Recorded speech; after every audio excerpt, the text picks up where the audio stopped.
भोपाल की करते हैं, जहां ट्विशा शर्मा संदिग्ध मौत मामले में बड़ा अपडेट सामने आया है। जहां सेकेंड पोस्टमार्टम के लिए हाईकोर्ट जाएगा ट्विशा का परिवार और साथ ही जिला कोर्ट से दोबारा पोस्टमार्टम कराने की अनुमति नहीं मिली है। पहले पोस्टमार्टम पर ट्विशा के परिजन ने सवाल भी उठाए हैं। जिला कोर्ट ने शव को संरक्षित रखने के आदेश दिए हैं और साथ ही एम्स में शव -4 डिग्री सेल्सियस पर संरक्षित रखा गया है। 5 दिन से ज्यादा शव सुरक्षित रखने के लिए चाहिए 80 डिग्री सुविधा और एमपी में हाई ग्रेड मॉर्चरी सुविधा नहीं होने से जांच एजेंसियां परेशान नजर आ रही हैं। ट्विशा का आरोपी पति समर्थ अभी भी फरार है। समर्थ को कोर्ट ने 23 मई को पेश होने की निर्देश दिए हैं। और इसी पर ज्यादा जानकारी साझा करने के लिए हमारे साथ संवाददाता शकील व्यवहार जुड़ चुके हैं। शकील, बात की जाए तो ट्विशा शर्मा संदिग्ध मौत मामले में बड़ा अपडेट सामने आया है, जहां सेकेंड पोस्टमार्टम के लिए हाईकोर्ट ने ट्विशा के परिवार को तगड़ा झटका दिया है और राहत नहीं दी गई है। फिलहाल जो परिवार है वो लगातार इंसाफ की गुहार लगाता हुआ नजर आ रहा है और परिवार अब हाईकोर्ट का रुख करने वाला है। क्या अपडेट है पूरे मामले को लेकर?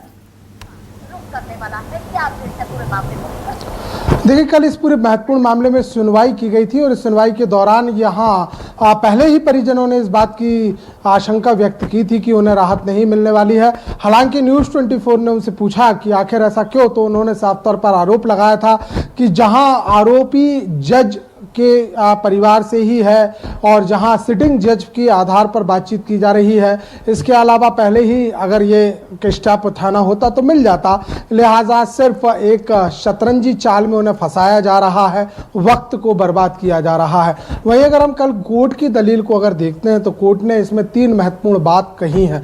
पहली बात यह कही है कि जिस प्रकार से पहला पोस्टमार्टम एम्स में हुआ है वो नियम संगत रहा है। दूसरी चीज, जो आरोप लगाए गए हैं ऐसे कोई ठोस सबूत नहीं मिले हैं कि दूसरा जो है वो पीएम कराया जाए। दूसरी अगर हम बातचीत यहाँ पर करते हैं कि दिल्ली में जो है मामला ट्रांसफ़र किया जाए और इसके अलावा दिल्ली एम्स में पोस्टमार्टम कराया जाए, तो उसे लेकर यहाँ कोर्ट ने साफ किया है कि ये उसके अधिकार क्षेत्र का मामला नहीं है। यानी डिस्ट्रिक्ट कोर्ट जो है वो इस मामले का फैसला नहीं दे सकता, इस पर कोई निर्देश जारी नहीं कर सकता। और तीसरा, जिस प्रकार से बॉडी जो है वो लगातार डिकम्पोज होती जा रही है, क्योंकि 9 दिन बीत चुके हैं और लगातार इस बात की संभावनाएं जो परिजन जता रहे हैं ट्विशा के कि कहीं ना कहीं ये एक साजिश की जा रही है कि डिकम्पोज अगर बॉडी हो गई तो फिर सबूतों का मिलना लगभग खत्म हो जाएगा, एक आस पूरी तरीके से टूट जाएगी और फिर एक बहुत लेंदी, बहुत लंबी प्रोसेस से गुजरना होगा जिसमें महीनों लग सकते हैं, सालों गुजर सकते हैं।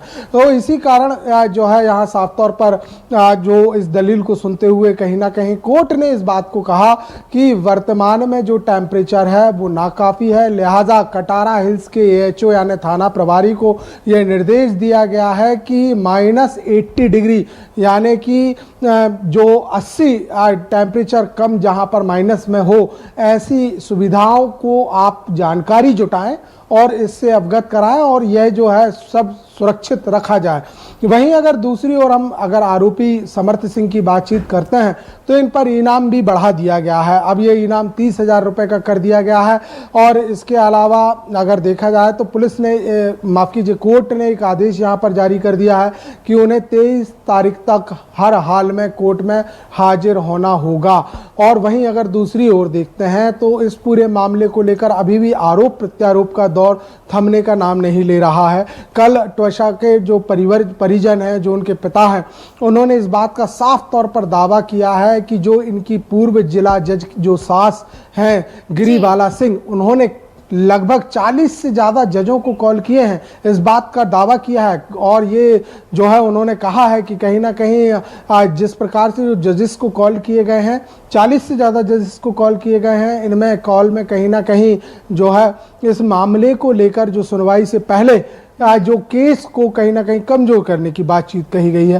तो ये मामला जो है वो लगातार पेचीदा होता जा रहा है। कल मुख्यमंत्री डॉक्टर मोहन यादव से भी परिवार मिला हुआ था और यहाँ उन्हें आश्वासन भी दिया गया है कि इस पूरे मामले में सरकार जो है वो सीबीआई जांच के लिए भी पत्र लिखेगी। वहीं विवेक तनखा जो कि राज्यसभा सांसद हैं, कांग्रेस के वरिष्ठ लीडर हैं और इसके अलावा देखा जाए तो एक वरिष्ठ अधिवक्ता भी हैं, उन्होंने भी इस बात की मांग उठाई है। ठीक है शकील, आप मामले पर नजर बना के रखिए, आगे भी आपसे अपडेट लेते रहेंगे।